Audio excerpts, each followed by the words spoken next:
Avant de laisser le soin à Madame la porte-parole du gouvernement de présenter les 5 ordonnances qui viennent d'être présentées au Conseil des ministres, un mot sur la situation sanitaire. Sous l'autorité du Président de la République, nous avons fait en Conseil des ministres un point de situation sur la vague épidémique et sur les 10 premiers jours de la période de confinement qui a été décidée. Je voudrais saluer le strict respect des consignes de confinement par la très grande majorité des Français.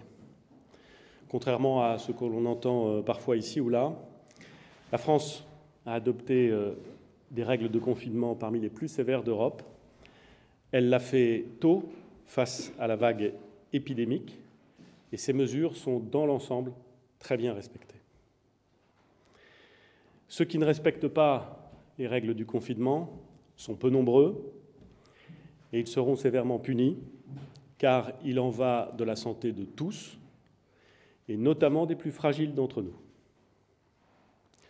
Nous avons dit à plusieurs reprises aux Français que le confinement devrait durer aussi longtemps que nécessaire pour casser la vague épidémique et pour permettre à nos hôpitaux de faire face, dans toute la mesure du possible, à l'afflux de cas sévères causés par le Covid-19. Au terme de ces 10 premiers jours de confinement, il est clair que nous n'en sommes encore qu'au début de la vague épidémique. Elle a, c'est vrai, submergé le Grand Est depuis plusieurs jours. Elle arrive en Île-de-France et dans les Hauts-de-France. C'est pourquoi, avec l'accord du Président de la République, j'annonce aujourd'hui le renouvellement de la période de confinement pour 2 semaines supplémentaires à compter de mardi prochain, soit jusqu'au mercredi 15 avril. Les mêmes règles que celles actuellement en vigueur continueront à s'appliquer. Cette période pourra évidemment être prolongée si la situation sanitaire l'exige, si et seulement si la situation sanitaire l'exige. Vous savez que le Conseil scientifique qui éclaire les décisions du gouvernement évalue à au moins 6 semaines au global la période totale de confinement.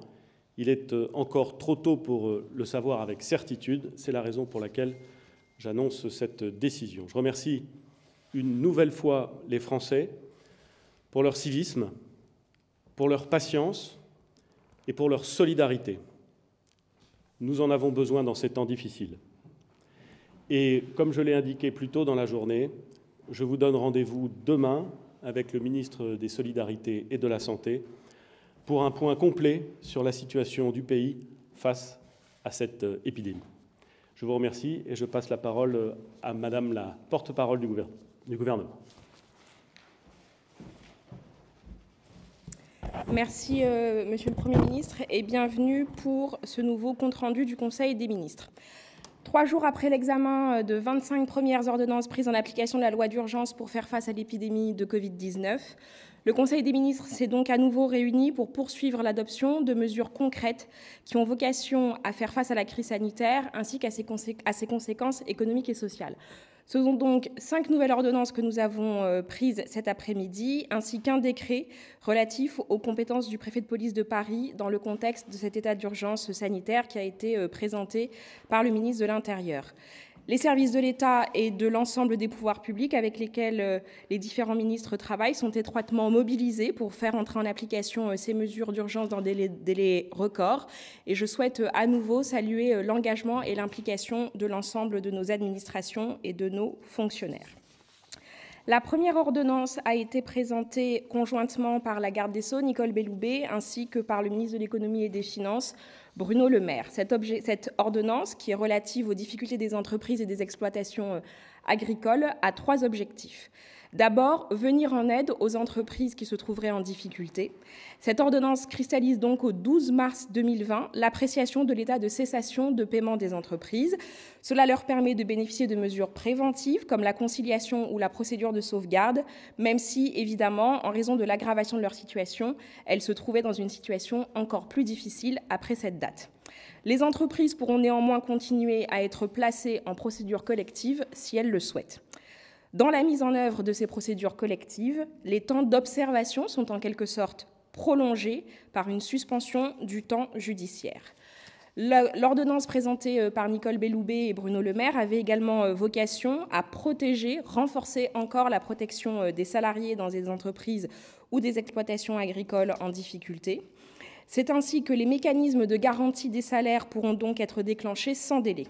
La garantie de l'AGS jouera, y compris dans des délais où elle ne pourrait plus être mise en œuvre en temps ordinaire. Dans cet objectif de protection des salariés, nous avons également prévu de ne pas les priver de la garantie des salaires, du seul fait que le licenciement n'aurait pas pu intervenir pendant la période d'urgence sanitaire. Troisième objectif de cette ordonnance est également aménager les règles procédurales pour plus de sécurité juridique.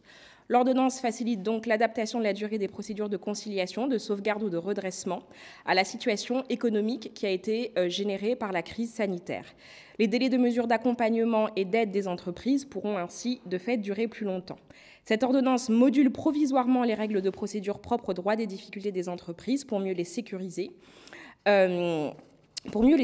L'ordonnance précise par ailleurs un certain nombre de dispositions techniques de l'ordonnance pénale qui ont été présentées lors du dernier Conseil des ministres. Le ministre de l'Action et des Comptes publics, Gérald Darmanin, a présenté de son côté une ordonnance qui permet d'assurer la continuité de l'action administrative des établissements publics et de leurs instances collégiales. Elle permet notamment de délibérer de manière dématérialisée et prolonge, le cas échéant, les mandats des membres ou des dirigeants de ces instances au plus tard jusqu'au 30 juin 2020 ou lorsque ce renouvellement implique de procéder à une élection jusqu'au 31 octobre 2020. Le ministre de l'Action et des Comptes publics a en plus présenté une ordonnance conjointement avec la ministre de l'Enseignement supérieur, de la Recherche et de l'Innovation, Frédérique Vidal, une ordonnance relative à l'organisation des examens et des concours pendant la crise sanitaire.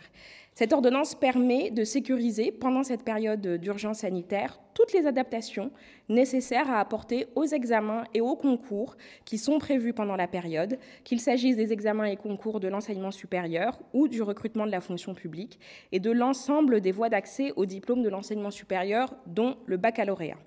Concrètement, cette ordonnance se borne à autoriser les autorités compétentes à apporter pour le déroulement des examens et des concours les adaptations nécessaires à la situation de crise que nous vivons actuellement. Elle ne préjuge en rien du contenu de ces adaptations. Les aménagements qui pourront avoir lieu pourront porter à la fois sur la nature des épreuves, leur nombre, leur contenu, leur coefficient ou encore leurs conditions d'organisation. La composition du jury, les règles de quorum, les modalités de délibération pourront être également aménagées, notamment au moyen d'objets de télécommunication, par exemple pour les soutenances. L'ordonnance prévoit aussi que les élèves ou les candidats devront être prévenus dans un délai de 2 semaines avant le début des épreuves des modifications qui leur sont apportées. 2 autres ordonnances ont été présentées pour préciser le périmètre des bénéficiaires ou les modalités d'un ensemble d'aides aux acteurs économiques et aux salariés des entreprises. C'était 2 ordonnances présentées par Muriel Pénicaud qui viennent compléter les ordonnances qu'elle avait déjà présentées mercredi. Notamment, ces ordonnances permettent d'élargir concrètement et juridiquement le bénéfice du dispositif de chômage partiel destiné à protéger l'emploi des salariés, à des salariés qui en étaient jusqu'à maintenant exclus. Je pense en particulier aux assistantes maternelles ou aux salariés employés à domicile. Pour finir, une ordonnance a été prise dans le champ de la culture pour apporter une aide exceptionnelle aux titulaires de droits d'honneur ou de droits voisins. L'objectif de l'ordonnance est de permettre aux organismes de gestion collective, par exemple la SACEM, de soutenir financièrement les auteurs, les artistes-interprètes ainsi que les producteurs privés à partir de ressources qu'ils utilisent normalement pour des actions collectives. Ces ressources pourront donc être utilisées pour un soutien individuel. Voilà ce que je pouvais vous dire de ce Conseil des ministres et je suis désormais prête à répondre à vos questions.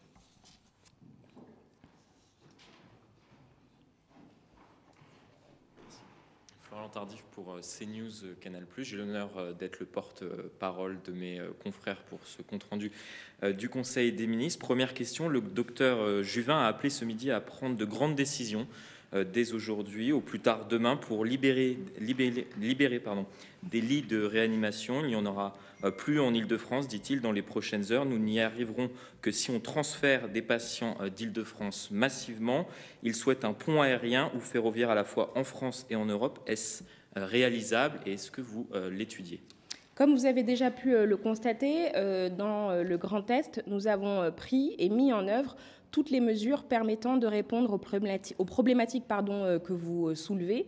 Je pense en particulier aux différents transports sanitaires qui ont été effectués, que ce soit par train, via le dispositif Morphée, dispositif aérien du ministère des Armées, via encore des hélicoptères. Et nous serons évidemment prêts pour toutes les régions de France à ainsi soulager et équilibrer la prise en charge des nombreux patients qui sont aujourd'hui atteints par le Covid-19. Nous avons également pris de nombreuses mesures, en particulier la déprogrammation d'opérations non urgentes, de manière à libérer des lits de réanimation. Nous poursuivons cet effort réalisé de manière à accueillir évidemment tous les patients qui nécessiteront une hospitalisation.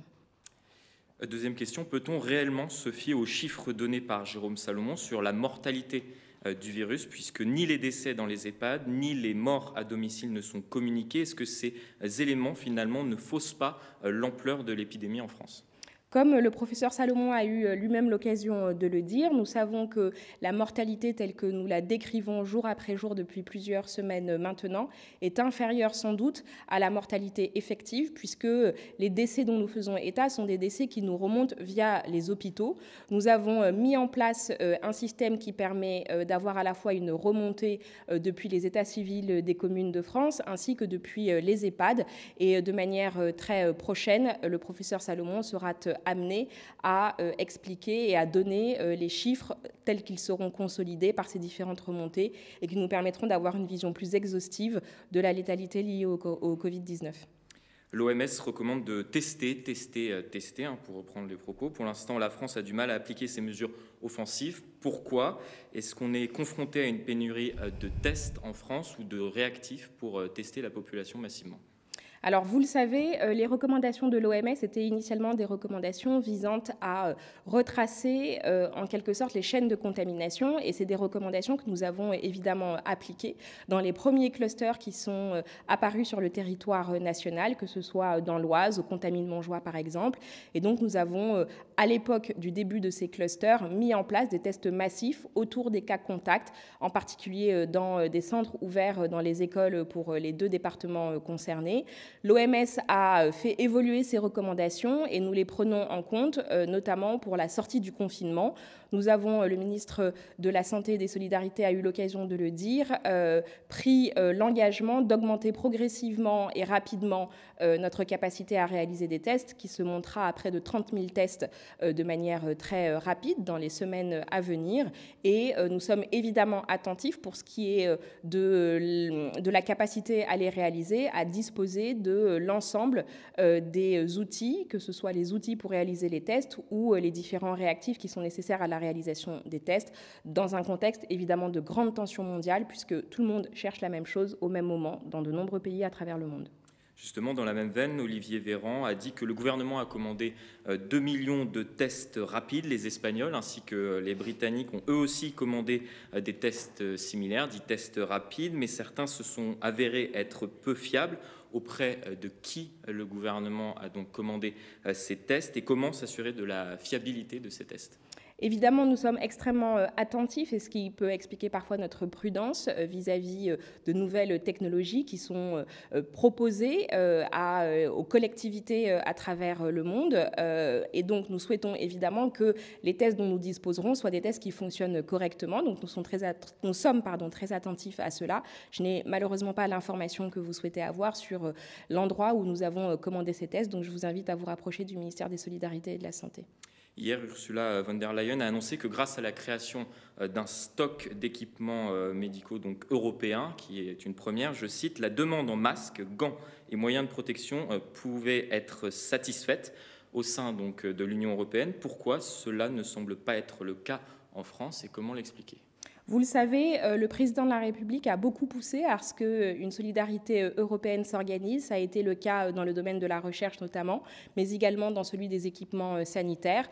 De son côté, la France est évidemment attentive par ses propres moyens à se procurer l'ensemble du matériel, notamment du matériel de production qui est nécessaire.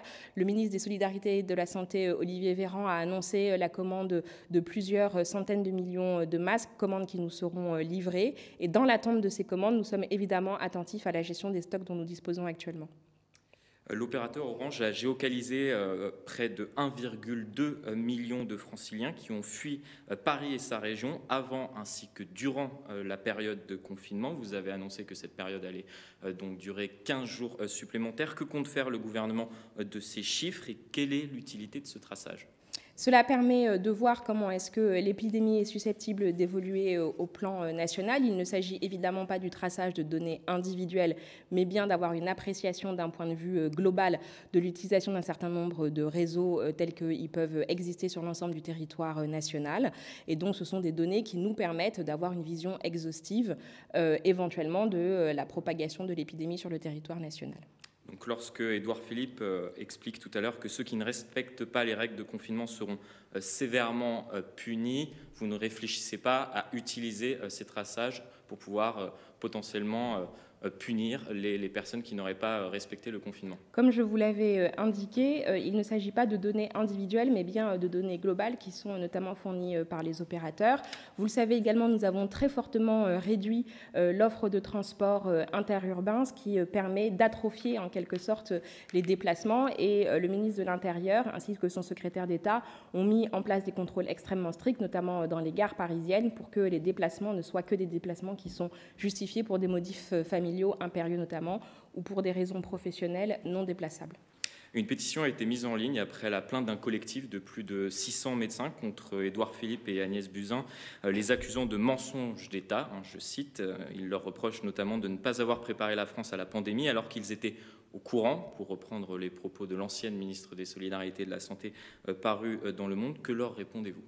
Eh bien, comme nous l'avons toujours dit, nous serons prêts à avoir un exercice de transparence et de répondre à toutes les questions qui nous seront évidemment légitimement posées par l'ensemble de ceux qui se les posent, que ce soit des soignants, des particuliers ou même des organisations politiques. Et donc, vous le savez, il y a un certain nombre de commissions parlementaires qui ont été annoncées, mais je crois qu'il est important aussi dans le temps de la crise que nous soyons concentrés sur la gestion de cette crise et que, évidemment, nous ayons les exercices de transparence qui seront nécessaires à l'issue de cette crise. Pour continuer sur la communication gouvernementale, on sait qu'elle est importante justement en temps de crise. Certains ministres ont une communication erratique ces derniers jours. Le Premier ministre vous a-t-il exhorté ce matin, lorsqu'il a réuni l'ensemble du gouvernement avec cette visioconférence depuis la place Beauvau, de faire preuve de plus de vigilance à ce sujet ? Je n'ai pas pour habitude de commenter les réunions de ministres. Très bien. Emmanuel Macron a annoncé qu'il s'était entretenu avec le président américain par téléphone. Nous préparons pour les prochains jours une nouvelle initiative importante. De quoi s'agit-il exactement ? Bien, écoutez, s'agissant d'une initiative qui est en train d'être préparée, je ne peux pas vous donner plus d'éléments à ce sujet. Est-ce qu'on peut en savoir plus concernant l'annonce d'Emmanuel Macron d'un plan massif d'investissement et de revalorisation dans les hôpitaux ? Est-ce possible d'avoir des précisions concrètes ? Il y a énormément d'attentes de la part du personnel hospitalier qui attendent des actes après les annonces. Vous le savez, le président de la République a fait cette annonce alors qu'il était en déplacement à Mulhouse. Après la crise que nous sommes en train de vivre, il a souhaité que nous puissions renforcer de manière massive les moyens de l'hôpital, également avoir un plan de revalorisation des salaires des personnels soignants. Et donc, le gouvernement travaille à ce plan à l'issue de la crise, mais nous sommes aujourd'hui concentrés dans la gestion de la crise en elle-même.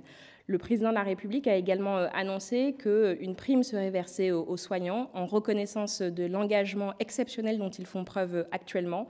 Et le gouvernement annoncera dans les tout prochains jours la manière dont cette prime sera versée, dans quelles conditions et dans quel délai. Merci. L'État souhaite inciter les entreprises à ne pas verser de dividendes cette année. Comment et quelles entreprises pourraient être concernées ?